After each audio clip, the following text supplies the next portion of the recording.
Hello everyone, welcome to HP competitive exam. आशा करता हूँ आप सभी अच्छे होंगे और स्वस्थ होंगे। आज के इस वीडियो लेक्चर में हम डिस्कस करेंगे एक रिक्रूटमेंट नोटिस जो कि विश्व भारती की तरफ से है। ठीक है, इसमें वैकेंसीज रिलीज की गई है। जूनियर ऑफिस असिस्टेंट की आपकी वैकेंसी है, जेई की वैकेंसीज है। इसके अलावा जो मोस्ट इंपॉर्टेंट है दैट इज एमटीएस की वैकेंसीज है। ठीक है, एलडीसी यूडीसी क्लर्क की वैकेंसीज भी है। तो इसमें हम पूरा डिस्कस करेंगे किस तरीके से इनका जो है प्रोसीजर रहता है और किस तरीके से आप इसके लिए अप्लाई करोगे, क्या क्वालिफिकेशन है, सब कुछ हम इस वीडियो में डिस्कस करेंगे। ठीक है, इसका जो पीडीएफ है वो मैं टेलीग्राम ग्रुप में डाल दूंगा। टेलीग्राम ग्रुप का लिंक जो है डिस्क्रिप्शन में है, आप वहां से ज्वाइन कर सकते हैं। ठीक है, इसके लिए आप अप्लाई कर सकते हो कब तक, तो 16 मई 2023 जो है लास्ट डेट है। ठीक है, 16 मई तक जो है लास्ट डेट रखी गई है। 16 मई तक आप अप्लाई कर सकते हो। जो ऑनलाइन वेबसाइट है अप्लाई करने की दैट इज विश्व भारती recruitment.nta.ac.in। ठीक है, जो इसकी रिक्रूटमेंट एजेंसी है वो नेशनल टेस्टिंग एजेंसी है, वही इसके एग्जाम लेती है। तो यहाँ पे देखिएगा बहुत सारी वैकेंसीज है, जैसे लाइब्रेरी, डिप्टी रजिस्ट्रार। जो इंपॉर्टेंट है हम उन्हीं के बारे में डिस्कस करेंगे। फर्स्ट जो है वो है ऑफिस असिस्टेंट की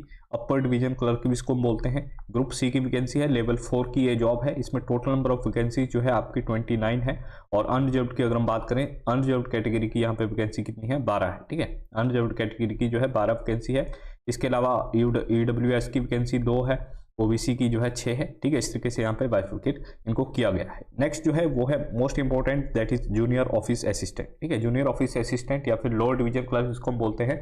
इसकी जो वैकेंसी है लेवल 2 की जॉब है। इस पर टोटल नंबर ऑफ वैकेंसी 99 है, यानी कि 99 टोटल नंबर ऑफ वैकेंसी है। अनरिजर्व्ड की जो वैकेंसीज है दैट इज 36 वैकेंसी जो है जनरल कैटेगरी की है। इस ईडब्ल्यूएस की 10 वैकेंसी है इसमें। ओबीसी की अगर हम बात करें तो 22 वैकेंसी ओबीसी की है। इसके आगे जो पोस्ट है वो मोस्ट इंपोर्टेंट पोस्ट है और सबसे ज़्यादा वैकेंसीज भी इसी में है, that is MTS multitasking staff. ठीक है, और ये सब रेगुलर पोस्ट है। तो इसकी जो टोटल नंबर ऑफ वैकेंसी है वो 405 है। अनरिजर्व्ड की यहाँ पे वैकेंसी जो है 177 है। और ईडब्ल्यूएस की 40 वैकेंसी है। और ओबीसी की जो है यहाँ पे 89 वैकेंसी है। ठीक है, ये वैकेंसीज है इतनी लोअर डिवीजन क्लर्क यानी कि junior officer assistant, MTS, upper division clerk. इसके अलावा और भी है, जैसे जेई की यहाँ पे देखिएगा आप। इसके अलावा जो एक और है वो है लेबोरेटरी अटेंडेंट। ठीक है, या फिर लाइब्रेरी अटेंडेंट।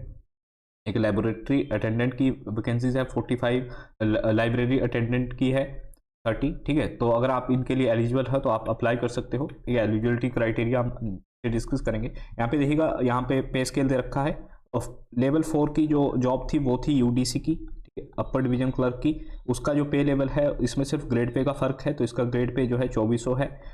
जो जूनियर ऑफिस असिस्टेंट है एलडीसी है, उसकी जो लेवल है वो ग्रेड पे 1900 है। और लेवल 1 एमटीएस की जो पे लेवल है वो 1800 ग्रेड पे की जॉब है। ठीक है, यहाँ पे अगर हम एज की बात करें तो 4, 1, 2, 4 और 5 जो ये पे लेवल है, यानी कि इसमें यूटीसी भी आ गया आपका, जूनियर ऑफिस असिस्टेंट भी आ गया, एमटीएस भी आ गया। इसके लिए जनरल की जो एज है वो मैक्सिमम है 32, मिनिमम 18, मैक्सिमम 32। ठीक है, तो आप इसके लिए अप्लाई कर सकते हो अगर आप 32 जो है इसकी एज रखी गई है जनरल के लिए। इसके अलावा जो अदर कैटेगरीज है, रिजर्व कैटेगरीज है, उनको जो है इसमें जिस तरीके से सेंट्रल गवर्नमेंट जो है सुविधा देती है उस तरीके से रखी गई है। ठीक है, इसके अलावा हम यहाँ पे क्वालिफिकेशन की बात करें कि किस पोस्ट के लिए क्या क्वालिफिकेशन है। तो यहाँ पे अगर हम यूडीसी की बात करें, यूडीसी के लिए जो है यहाँ पे बैचलर डिग्री होना चाहिए और 2 ईयर एक्सपीरियंस इन एलडीसी। ठीक है, एलडीसी का आपके पास अगर एक्सपीरियंस है तो आप इसके लिए अप्लाई कर सकते हो। तो बहुत कम बच्चे होंगे जिनके पास जो है ये एक्सपीरियंस होगा। ठीक है, लेकिन जो एलडीसी है ये सभी अप्लाई कर सकते हैं। इसके लिए क्या है, सिंपली अगर आपने ग्रेजुएशन कर रखी है, सिंपली आपके पास बैचलर की डिग्री है तो आप इसके लिए अप्लाई कर सकते हो। इसमें आपका एक सीवीटी होगा, कंप्यूटर बेस्ड टेस्ट होगा। ठीक है, उसके बाद जो है आपका टाइपिंग टेस्ट कराया जाएगा और फिर फाइनल मेरिट लिस्ट बन जाएगी। ठीक है, इंग्लिश टाइपिंग टेस्ट होगा आपका, वो 35 वर्ड पर मिनट होगा। ठीक है, हिंदी यहाँ पे नहीं है। ठीक है, आपका जो टाइपिंग टेस्ट होगा सिर्फ और सिर्फ इंग्लिश में ही होगा और उसकी भी स्पीड कितनी चाहिए आपको, 35 वर्ड पर मिनट। ठीक है, इंग्लिश की जो मिनिमम स्पीड रिक्वायर्ड है दैट इज 35 वर्ड पर मिनट। एमटीएस के लिए सिंपली 10th पास, अगर आपने सिंपली 10th कर रखी है तो आप इसके लिए अप्लाई कर सकते हैं। ठीक है, किसी भी आगे जो है कुछ भी इसमें नहीं मांगा गया है, कोई भी सर्टिफिकेट या फिर कोई भी एक्सपीरियंस नहीं मांगा गया है। सिर्फ अगर आपने 10th पास कर रखी है तो आप एमटीएस के लिए अप्लाई कर सकते हो। ठीक है, इसके हम बात करते हैं कि एग्जाम किस तरीके से होगा। ठीक है, उसके बारे में थोड़ा सा यहाँ पे देखिएगा। रिटर्न टेस्ट और स्किल टेस्ट जितने भी तरह के, जैसे कि रिटर्न टेस्ट होगा आपका एलडीसी में, यूडीसी में, एमटीएस में भी रिटर्न टेस्ट होगा। और उसके बाद स्किल टेस्ट होगा आपका एलडीसी और यूडीसी में। ठीक है, यूडीसी में और एलडीसी में आपका स्किल टेस्ट होगा। एमटीएस में कोई स्किल टेस्ट, कोई भी प्रैक्टिकल टेस्ट नहीं है। ये सब कंडक्ट कराए जाएंगे नेशनल टेस्टिंग एजेंसी द्वारा, एनटीए द्वारा जो है ये सारे एग्जाम कंडक्ट कराए जाएंगे। ठीक है, देखिए यहाँ पे 5 साल की छूट जो है SC/ST को है, 3 साल की OBC को है, इस तरीके से जो एज में एडमिसिबल दे रखा है।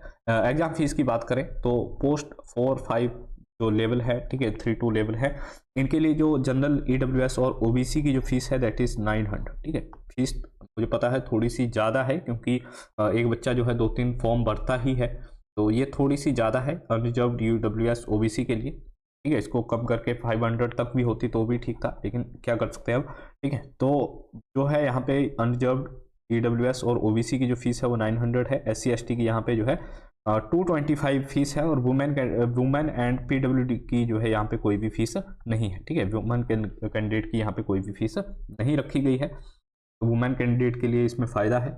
और लास्ट डेट जैसे मैंने आपको बताया, लास्ट डेट जो है वो है 16 मई 2023, 16 मई तक जो है आप इसके लिए अप्लाई कर सकते हो। ठीक है, और ये रहा इसका सिलेबस। देखिए सिंगल एग्जाम होगा आपका, MCQ बेस्ड सिंगल एग्जाम होगा आपका LDC के लिए और MTS के लिए। ठीक है, इनका जो सिलेबस है वो इस तरीके से यहाँ पे दे रखा है। नॉन टीचिंग का यहाँ पे जनरल अवेयरनेस आएगी, यानी कि GK आएगी आपकी 30 नंबर की, 30 क्वेश्चन आएंगे 60 मार्क्स की। ठीक है, एक क्वेश्चन 2 मार्क्स का रहेगा। इसके बाद रीजनिंग आएगी आपकी 35 क्वेश्चन आएंगे 70 मार्क्स के।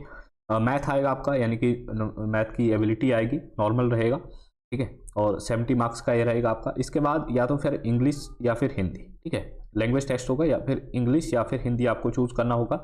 या तो इंग्लिश के 30 क्वेश्चन आएंगे या फिर आपको हिंदी के 30 क्वेश्चन आएंगे, और ये भी 60 मार्क्स के रहेंगे। इसके अलावा कंप्यूटर तो इंपॉर्टेंट है आज की डेट में, तो 20 क्वेश्चन कंप्यूटर के आएंगे जो कि 40 मार्क्स के रहेंगे। ठीक है, तो टोटल 150 क्वेश्चन आएंगे आपके 300 मार्क्स के, और 2 आवर का जो है आपका टेस्ट होगा। उसके अलावा जो मेरिट में आ जाएंगे LDC के लिए उनका जो है स्किल टेस्ट होगा। बाकी MTS की जो फाइनल मेरिट लिस्ट बनेगी वो इसी टेस्ट के बेस पे बन जाएगी। ठीक है, MTS की जो फाइनल मेरिट लिस्ट बनेगी वो इसी के बेस पे बन जाएगी। ठीक है, इसके बाद यहाँ पे जो सिलेबस है वो भी डिफाइन कर रखा है कि जनरल अवेयरनेस के कौन कौन से टॉपिक है, रीजनिंग के कौन कौन से टॉपिक है। ठीक है, मैथ में देखिएगा यहाँ पे एडवांस मैथ नहीं है, तो ये भी अच्छा है। ठीक है, सिर्फ और सिर्फ अर्थमेटिक ही है यहाँ पे। जिन बच्चों का अर्थमेटिक ठीक है, स्ट्रॉन्ग है, बेसिक स्ट्रॉन्ग है, तो वो भी इसके लिए अप्लाई कर सकते हैं।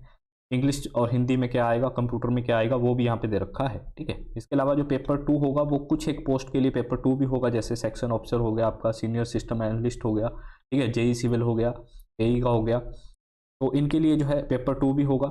लाइब्रेरी अटेंडेंट होगा, इनके लिए अलग से पेपर होगा। ठीक है, जो MCQ बेस्ड होगा, 50 क्वेश्चन का होगा या 100 क्वेश्चन का होगा। जैसे लाइब्रेरी अटेंडेंट का है तो इसका 50 क्वेश्चन का ही पेपर होगा।